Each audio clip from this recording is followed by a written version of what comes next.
Intinya adalah cari yang sama, oke, dan yang berbeda akan hilang, oke. Di sini kan yang sama dari ke-8 ini adalah W ya. Oke. Nah, konsep intinya adalah saat sini kita lihat, saat 2 ketetanggaannya hanya 2, oke, maka yang hilang adalah 1 ya. Di sini kan WXYZ with aksen. Yang hilang 1 kan, tinggal menyisakan WXY. Terus saat 4 ketetanggaannya nih 4, yang hilang adalah 2 ya. Oke, yang asalnya 4 variabel jadi 2 variabel. Lalu saat 8 ketetanggaannya ada 8 atau memetik oktet, ini yang hilang adalah 3, oke, 3 ini, sehingga menyisakan 1 dari 4 variabel. Maka kesimpulannya adalah saat 2 ketetanggaan ini sama aja dengan 2 pangkat 1, 2 pangkat 2, dan 2 pangkat 3, ya kan? Jadi 8 itu kan 2 pangkat 3 kan? Nah, maka 3-nya yang hilang. Nah, cara mudah menghafalnya seperti itu. Nah, 2 pangkat 4 kan adalah 2 pangkat 2. Nah, maka 2-nya yang hilang. Oke.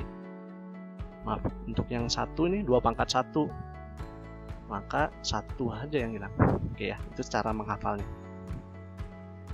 Oke, kita masuk ke contoh berikutnya. Nah, di sini contohnya adalah andaikan suatu tabel kebenaran telah diterjemahkan ke dalam peta karnaf. Oke, andaikan sudah diterjemahkan ke dalam peta karnaf, sederhanakan fungsi boolean yang bersesuaian sesederhana mungkin. Oke. Nah, di sini kan kalian tetap harus punya kemampuan identifikasi. Nah, di sini apa sih sebenarnya di satu ini?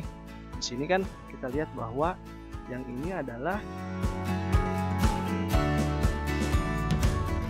W aksen X, maaf, yang ini ya. W aksen, X aksen, terus Y aksen, dan Z. Nah, ditambah yang ini ya, yang ini adalah W aksen, X aksen,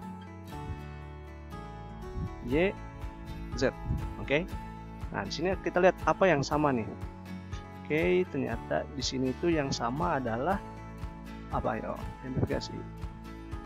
Ternyata adalah W aksen dan Z ya. Nah, W aksen dan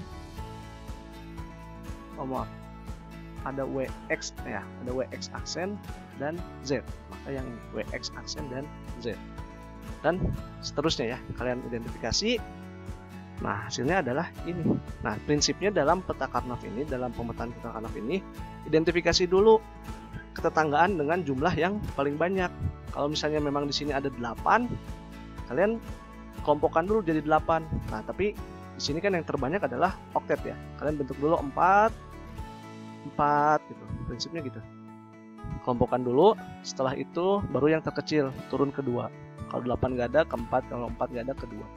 Oke, maka jawabannya adalah nah ini hasil persederhanaannya, W aksen ditambah YZ aksen ditambah W aksen X aksen Z ya.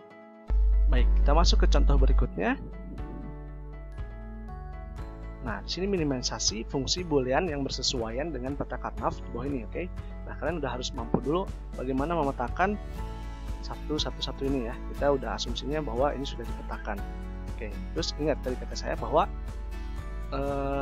untuk melakukan ketetanggaan, untuk mengelompokkan, lihat dari jumlah yang terbesar dulu. Di sini udah ada 8. Oke, di sini bisa kita lihat bahwa ada 8. Cukup langsung bikin satu kelompokan jadi 8 ya. Baru nanti sisanya kan yang ini nggak termasuk, baru ini boleh ada hubungannya di sini. Di sini boleh kayak ini ya, overlap ya. Nah, ini boleh overlap kayak gini. Oke. Nah, baru dari 8, 4 kan nggak, kita kedua langsung untuk yang ini. Ini kan 4 nggak ada ya, untuk jadi kedua. Nah, dari sini bisa kita lihat hasilnya adalah ini ya. Nanti kalian buktikan ya. Hasilnya W ditambah X Y aksen Z. Oke. Baik, kita masuk ke contoh berikutnya. Oke, nah ada satu kondisi misalnya yang namanya penggulungan atau rolling ya. Nah, misalnya untuk kasus yang ini sederhanakan fungsi boolean yang bersesuaian dengan peta karnaf di bawah ini. Nah, kalau tanpa penyesuaian, tanpa penggulungan, ini kan kita kelompokannya adalah 2 ya di sini. Karena 8 sama 8 dan 4 nggak mungkin. Nah, di sini ternyata 2 ya kalau belum tanpa penggulungan. Oke, ternyata kalau di sini hasilnya adalah ini. XY aksen Z ditambah XY Z aksen. Nah, ini belum benar-benar sederhana. Nah, ternyata anggaplah satu layar ini adalah sebagai sebuah kertas yang bisa kita gulung ya. Nah, maka antara sisi yang ini ya, sisi yang 10, kolom 10 ini dengan kolom yang 00 ini bisa didekatkan seperti halnya melipat sebuah kertas yang akhirnya nanti berbentuk tabung. Oke. Ini kan jadi bisa menempel nih antara sisi ini dengan sisi ini ya kalau kita gulung kertas. Nah, akhirnya kan ini jadi sebuah ketetanggaan juga nantinya. Jadi nanti antara kolom 00 dan 10 ini bisa jadi bertetangga. Nah, ini ilustrasinya. Oke. Nanti bentuknya ada seperti ini kelompoknya. Jadi lanjut di sini. Nah, kalau di sini kan bisa kita lihat bahwa ya di sini kan mengandung yang samanya apa? Tinggal X Z aksen. Oke. Hasilnya dibanding sebelumnya XY aksen Z aksen ditambah XY Z aksen. Oke. Ternyata belum benar-benar sederhana. Yang sederhananya adalah XZ aksen. Itu konsepnya adalah karena asumsinya bisa seperti kertas yang digulung. Oke. Nah, kita masuk ke bahasan selanjutnya yaitu dari kondisi don't care. Oke. Nah, maksud dari kondisi don't care ini yaitu adalah nilai variabel ya 1 atau 0 gitu. Itu tidak berpengaruh pada hasil fungsi yang akan dicari gitu. Nah, misalnya jam masjid kan atau waker untuk 1 digitnya itu kan representasinya angka 0 sampai dari 9 ya. Nah, untuk buat angka 0 sampai 9 itu di bilangan binernya misalnya ya yang kalian kenal mungkin 7 ya, bilangan 7 desimalnya 7, binernya itu kan 111 ya. Oke. Nah, kalau misalnya angka 8 gitu angka desimalnya itu kan binernya 1 0 0 dan 0. Oke. Sedangkan misalnya 9 yang tadi 9 1 0 0 1 ya. Oke. Nah, di sini kan membutuhkan kalau di angka 7 itu butuh hanya 3 bit. Sedangkan untuk 8 dan 9 membutuhkan 4 bit ya.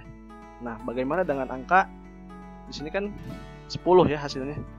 10, 11, 12, 13, 14, 15. Nah, dari 10 sampai 15 ini kita masukkan kategori don't care karena angka atau output yang ingin kita hasilkan hanya dari angka 0 sampai 9. Sisanya dari 10 sampai 15 ya udah don't care karena kita tidak mempengaruhi ke output yang kita inginkan. Baik, kita masuk ke contoh ya. Diberikan tabel di bawah ini, lakukan minimisasi fungsi f sesederhana mungkin. Oke, kita di sini udah diberikan tabel kebenaran. Oke. Nah, fungsi apa yang menghasilkan tabel kebenaran ini hasilnya? Oke. Nah, kita lihat langsung jawabannya. Oke. Nah, di sini kita lihat bahwa yang menghasilkan angka 1 itu pada kondisi angka 000, oke. Terus satunya 0011 0011 di sini ya. Kalian petakan ke sini ke tabel ke peta karnafnya, baru kalian lakukan pengelompokan. Nah, lalu di sini kan ada yang don't care ya. Kalian petakan juga sesuai bitnya. Nah, di sini bagaimana pengelompokan